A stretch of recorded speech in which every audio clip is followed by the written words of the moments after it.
Alam niyo po, nung nakita ko po ito, unang pumasok sa kokote ko, isang fake news to. Why?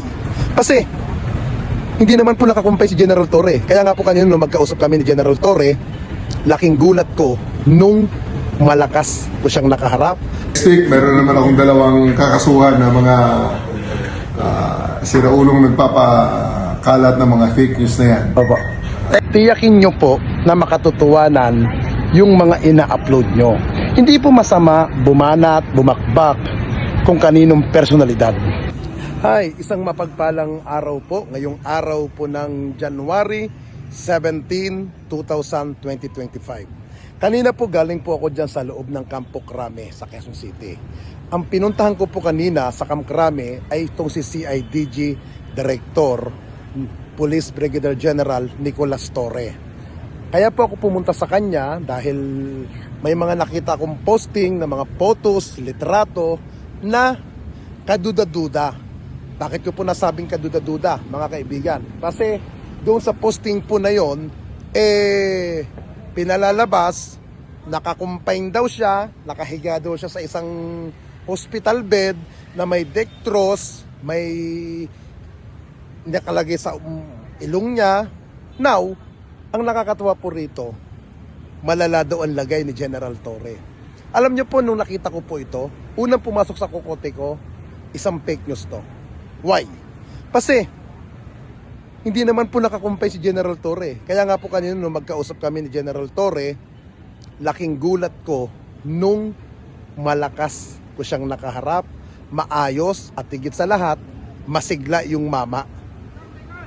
Naging fake news po. At nagkaroon pa po ako ng pagkakataon na ma-interview niya po kanina. Na ma-interview ko po siya kanina. One-on-one, magkausap po kami. Ito po ang kanyang kasagutan sa mga about sa kumakalat, sa mga litrato na di umano'y na siya ay naka-hospital confined.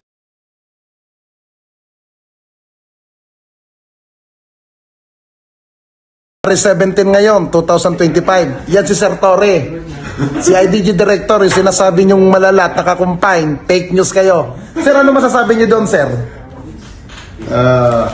Naghahanda ako para sa isa na namang hearing sa House.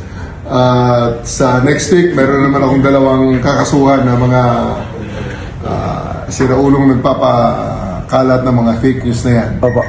Thank you, Antayin na lang nila at may file na naman tayo sa DOJ. Thank you, sir. Thank you, sir. Nakita nyo po yung interview natin kay General Nicolas Torre. Malakas, masigla at maayos ang pangangatawan. Ngayon, doon po sa mga nagpapakalat ng mga fake news, tiyakin nyo po na makatotohanan yung mga ina-upload nyo. Hindi po masama bumanat, bumakbak kung kaninong personalidad. Lalong-lalo na kung sasabihin ninyo malala ang kalagayan, hindi maayos ang pangangatawan, pero dahil lang sa gusto nyong palabasin ng kasinungalingan. Kaya po sa mga kaibigan ko, sa mga kapwa ko vlogger, alam nyo, mag-isip kayo. Ako, naka-experience na rin ako ng mga kaso, tinagtad na rin ako ng kaso, naging aral sa akin ang mga pangyayari niya. Itong aral na pangyari sa akin, kahit pa paano, naging responsibilidad tayo sa mga sinasabi ko rin sa mga vlog ko. Hindi man ako perfectong vlogger, pero pinipilit ko na itama, ituwid ang aking mga pagkakamali. Sana, ganun din kayo. Isipin nyo kung ginagamit ba kayo sa tama or ginagamit kayo para mangwasak ng tao.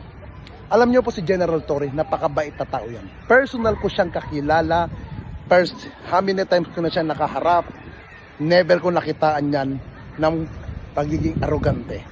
Madaling kausap si General Torre, pero pag kinalaban ninyo at nahanapan kayo ng legal base, ibang taong kausap si General Torre. Lagi niyong tandaan, si General Torre, maayos mong kausap yan. Lalaki, gentleman, at higit sa lahat, hindi sa kanya uso ang kung anong kaartihan pagkausap. Sana maging responsibilidad tayo sa mga pag-atake sa mga ibang opisyal. At sana maging makatotohanan yung sasabihin nyo. At lalo-lalo na yung mga gumagamit ng mga fake account, nakakaawa kayo. Yung mga nagpapakalat ng kasinungalingan, para lamang umatake na hindi makawa na ilantad ang muka kasi mga walang bayag at higit sa lahat, mga takot na mahabol. Yan ang karamihan mga troll. Kaya alam nyo, malaking sampal sa inyo ito pagkaka-interview kay General Torre kasi pagpapatunay na sinasabi nyong nakakumpine malala ang lagay ay isang malaking fake news. Again, huwag tayo maging biktima ng mga maling impormasyon, mga fake news. Magduda po tayo at mag-verify ng mabuti para hindi tayo maging biktima ng maling information.